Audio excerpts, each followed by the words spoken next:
안녕하세요. 연세 마이덴 치과 교정과 전문의 이예슬입니다. 오늘은 임플란트와 함께 진행한 교정 케이스에 대해서 설명을 드리려고 합니다. 환자분은 전체적인 교정 상담을 원한다는 주소로 내원을 했습니다. 환자분께서는 유치가 남아있고 아래 앞니 사이가 벌어진 것을 해결하고 싶다고 해서 오셨고요. 지금 이제 입안 사진, 정면 사진을 보았을 때 가장 먼저 눈에 띄는 거는 아래 앞니 사이사이에 이렇게 공간이 많이 있는 것이고, 이거는 유치 송곳니거든요. 환자분이 나이가 40대 여자 환자분이신데 아직도 유치가 남아있는 것이 보이고요. 지금 유치 옆에 있는 요 치아는 이제 영구치 송곳니입니다. 그래서 지금 보시면 영구치 송곳니가 양쪽으로 있고, 그 다음에 첫 번째 앞니가 있는데 지금 두 번째 아래 앞니가 없는 상태거든요. 그래서 이제 선천적으로 아래 앞니 두 개가 결손인 상태고, 송곳니가 위치가 잘못 나와서 유치는 오랫동안 남아있고 송곳니는 위치를 잘못 잡아있는 상태가 이제 가장 눈에 띄고요. 그 다음에 위에 앞니 사이도 조금 벌어져 있고, 그 다음에 어금니 쪽을 보시면은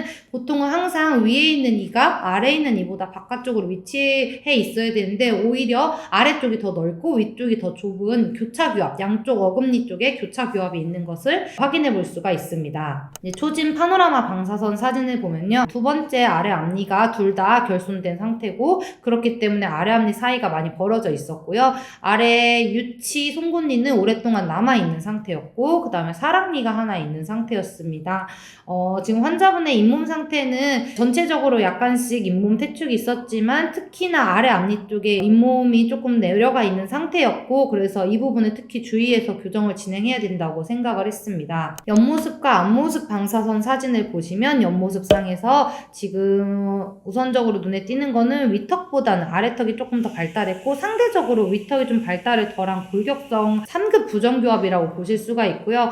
전형적으로 이런 경우에 있어서는 위 앞니 각도는 앞으로 뻗어져 있는 그런 양상을 보입니다. 아래 앞니의 각도는 이제 정상 범위였고, 상대적으로 위턱이 들어가 있고 아래턱이 나와 있기 때문에 입술도 위 입술은 좀 들어가 있는 그런 경향을 보였습니다. 지금 앞모습 사진을 보셨을 때 수치가 정확하게 나와 있지는 않지만 저희가 분석하는 프로그램으로 분석을 해보았을 때 아래턱의 너비에 비해서 위턱의 너비가 굉장히 좁은 이제 골격적으로 횡적인 부주어가 있는 것을 관찰을 했습니다. 치료 시작하기 전 입안 사진 한 번 더 살펴보겠습니다. 이제 위아래 사진을 보았을 때 위 앞니 사이도 약간 벌어져 있고요. 아래 앞니 사이는 더 많이 벌어져 있고 유치가 있는 모습, 그 다음에 옆에서 보았을 때 위 앞니가 특히 더 앞으로 많이 뻗어져 있는 모습이 보였고, 위아래 앞니끼리 거의 절단교합에 가깝도록 아래 앞니가 조금 더 앞으로 나와 있는 모습이 관찰이 되었고, 어금니는 양쪽 다 교차교합이 있었습니다. 이 환자분 같은 경우에는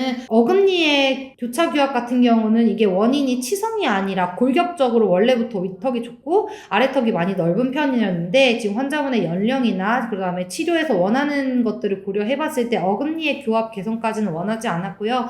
그렇기 때문에 어금니의 교차교합은 교정하지 않고 그대로 남겨서 교합의 변화는 크게 없도록 해서 계약을 하였고, 아래 앞니 같은 경우는 치료 옵션을 두 가지를 드렸었습니다. 왜냐면 첫 번째로는 유치는 발치를 해야 되는 상황인데, 유치를 발치하면 송곳니가 원래는 이 위치에 있어야 되는데 이거를 원래처럼 앞으로 나와 있는 송곳니를 뒤로 밀어서 원래 위치에 놓고, 그 다음에 없는 치아 두 번째 앞니를 지금 임플란트로 해서 수복하는 방법이 있고요. 두 번째로는 조금 더 치료 기간을 짧게 가져가려면은 유치를 발치한 자리에, 지금 유치를 발치하면 이 공간도 많이 빈단 말이에요. 그래서 이 공간을 그냥 그대로 남겨두고 송곳니를 앞으로 밀어서 두 번째 치아로 대체를 하고, 그 다음에 임플란트를 유치가 원래 있던 송곳니 부분과 그 다음에 왼쪽 두 번째 앞니에 임플란트를 하는 방법, 이 방법이 치아 이동을 조금 덜 할 수 있기 때문에 시간은 더 적게 걸릴 수가 있지만, 사실은 송곳니가 원래 세 번째 위치인데 세 번째가 아닌 두 번째 위치를 해야 되기 때문에 치아의 모양이 조금 더 달라져서 심미적으로 좀 안 좋을 수가 있고, 그렇기 때문에 이 치아에도 추가적인 보철, 라미네이트 같은 보철을 해야 될 수 있다는 가능성을 설명을 드렸습니다. 환자분께 이 두 가지 옵션을 설명을 드렸더니 환자분은 시간이 조금 더 걸리더라도 치아가 원래 위치에 있을 수 있도록 하는 그런 교정을 하겠다라고 해서 이제 첫 번째 옵션대로 진행을 하는 것으로 계획을 세웠습니다. 치료 진행 과정 살펴보시면 위에 같은 경우에는 이제 어금니의 교차교합은 따로 교정을 하지 않기로 결정을 했기 때문에 우선은 속옷이 이제 작은 어금니부터 작은 어금니까지만 배열을 시행을 했고요. 그래서 배열하면서 앞니 벌어진 부분들은 잘 닫혀 있는 것이 확인이 됩니다. 그 다음에 아래 같은 경우에는 위치는 발치를 시행한 상태고 환자분이 원하셨던 대로 송곳니가 원래의 위치에 있을 수 있도록 뒤로 미는 교정을 계속 진행을 했습니다. 그래서 교정을 진행하면서 앞니 공간도 많이 닫혔고요. 그 다음에 두 번째 앞니 임플란트 해야 될 부분에 적절하게 공간이 형성되어 있는 모습을 살펴볼 수가 있습니다. 치료 진행을 하면서 16개월 때쯤에 임플란트를 식립을 했습니다. 지금은 임플란트에 임시 보철을 해둔 상태고요. 이제 환자분의 처음에 아래 잇몸 쪽에 상태가 처음부터 좋지 않았기 때문에 임플란트를 식립을 하고 임시 보철을 진행하고 이런 와중에서도 치아 환자분의 이 해당 부위에서 조금 통증이나 불편감이나 그 다음에 치아가 조금씩 틀어지는 그런 증상들을 호소를 했었고, 이런 것들을 디테일하게 조절을 하기 위해서 마무리 규정을 조금 더 오래 시행을 했고, 그래서 마무리는 23개월, 2년이 조금 되기 전에 마무리가 되었습니다. 보철 치료를 같이 한 과정도 살펴볼 건데요. 치료 전에는 유치가 있고 송곳니가 앞에 위치한 모습이었는데, 치료를 진행하면서 송곳니가 점점 더 뒤로 가서 원래의 위치로 맞춰지는 모습, 그리고 임플란트를 식립을 하고 마무리되는 과정에서는 이제 중심선까지도 완전하게 맞춰진 모습을 관찰할 수가 있습니다. 옆모습 보시면 이제 앞니가 조금 앞으로 많이 뻗어져 있었는데요. 앞니에 있는 공간을 좀 닫으면서 앞니의 뻗어진 각도도 약간씩은 개선이 되었고요. 그 다음에 아래쪽 치아 같은 경우에는 공간 분배를 잘 해서 지금 마무리되었을 시점에는 완벽하진 않지만 처음보다는 그래도 앞니 교합에서 앞뒤 간격이 조금 더 생긴 교합으로 마무리된 것을 관찰하실 수가 있습니다. 왼쪽 오른쪽 교합을 보시면 이제 어금니의 교차 교합은 특별하게 교정을 하지 않았고 비슷한 수준에서 마무리가 되었고요. 송곳니에 물리는 것을 보시면 처음에는 송곳니가 이 정도 차이가 났습니다. 왼쪽도 마찬가지로 골격석 상급 교합이기 때문에 치아 물리는 것도 다 아래가 더 많이 나온 3급 부정 교합이었는데요.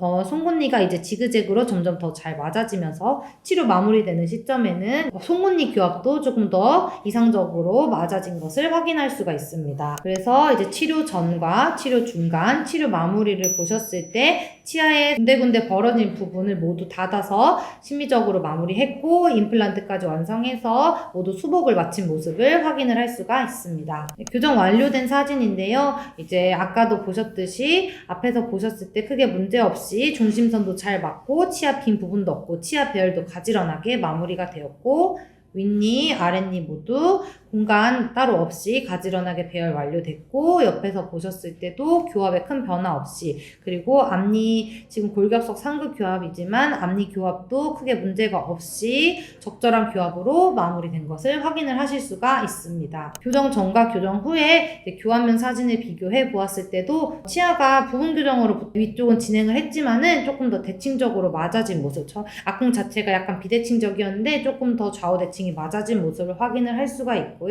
치아가 벌어진 부분들도 잘 마무리가 돼서 임플란트 보철 치료까지 마무리가 된 모습을 확인을 하실 수가 있습니다. 보통은 이제 임플란트 치아에는 이렇게 철사 유지 장치를 따로 일반적으로 하진 않는데, 이 환자분 같은 경우에는 임플란트를 식립한 이후에도 앞니 쪽에서 미세한 치아 움직임이 계속 있었고 앞니 쪽에 치주도 좋은 편이 아니셨기 때문에 전체적으로 스플린트하는 효과를 내기 위해서 임플란트 치아까지 유지 장치를 부착하는 것으로 계획을 세워서 진행을 했고 지금까지 문제없이 잘 유지되고 있습니다. 교정 전과 교정 후에 방사선, 파노라마 방사선 사진을 비교한 영상인데요. 왼쪽 아래에 있는 사랑니 같은 경우는 왼쪽 어금니들이 약간씩 뒤로 이동을 해야 했기 때문에 발치를 시행을 했고, 이런 발치를 시행하고 어금니 쪽을 더 뒤로 움직임으로써 어금니 교합이 조금 더 좋아지게끔 3급 교합에서 1급 교합으로 맞춰지게끔 유지가 됐고, 치아 공간 분배를 하고 임플란트까지 식립이 잘 돼서 마무리된 모습을 확인을 하실 수가 있습니다. 교정 전과 교정 후에 옆모습을 비교해 보시면은